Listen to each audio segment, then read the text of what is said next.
మనకాడ గెలిచినాక పార్టీ గట్టిగానాక ఏదన్నా out right ఉంటా నేను. మనది ఇంకా 3 ఏళ్ళు ఉంటది. నెక్స్ట్ కూడా ఎవనయ్యకినాము మొత్తం కుప్పి పడేస్తా నేను. ఏ ఊర్లు కొనేస్తా నేను. సమస్య ఉండదు. నెక్స్ట్ టైం మనం ఖర్చు పెట్టినట్టు వాళ్ళేం పెడతారు? వాళ్ళు 100 పెడితే 200 కోట్లు పెడతా నేను. ఇప్పుడు మీరు గట్టికి కావాలా? నేను చెప్పేది తినేసినా. నేను చెప్పేది తినేసినా. నేను చెప్పేది తిను.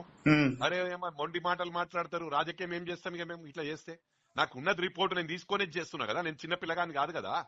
నాకు ఏడ గెలుస్తుంది ఈడ నువ్వు ఇక్కడ ఊర్లో తెలుసుకో ఒకసారి. ఊర్లో నేనే సర్వే రిపోర్ట్ చేస్తున్నా అంటే మొత్తం చేపిస్తున్నా. చెప్పినాక నువ్వు నమ్మకపోతే ఎట్లా? 200% గెలవవు. మదర్ ప్రామిస్ చెప్తున్నా. నీ ఇష్టం.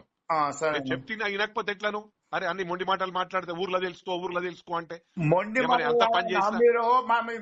ఎమ్మెల్యే ఎలక్షన్ లో మేము ఎంత కష్టపడము. అట్లే మాట్లాడతావాను అంటే నీకోసం అడుగుతున్నావా? నువ్వు వేరే వాళ్ళకి చేసి అడుగుతున్నా, నీకోసం అడుగుకుంటావాను అంటే ఒక్కనే చేసినా. ఊరంతా చేసింది కదా. మీరు ఇప్పుడు మళ్ళీ ఆయనకి ఇవ్వమంటే ఎట్లా? అవన్నీ మాట్లాడకేను. అవన్నీ మాట్లాడకు. నీ ఇష్టం. నేను చెప్పేది నువ్వు అమ్మా అంత రూపాపు మాటలు మాట్లాడుతున్నావా?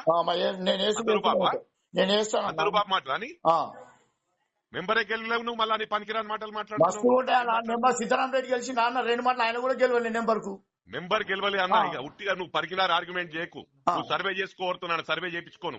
సర్వే అందరు నన్ను ఏమని చెప్తారు. నువ్వు బయట వెళ్తాను ఎవడో 2-3 కొట్టోళ్ళు చెప్తే ఇంటవాను. వాళ్ళు అన్న ఒక నిమిషం నీకు ఒక్కసారి చెప్పేదాకా ఈయన మాట్లాడినప్పుడు అర్థమయ్యేది నీది. నీ మాట్లాడే విధానం.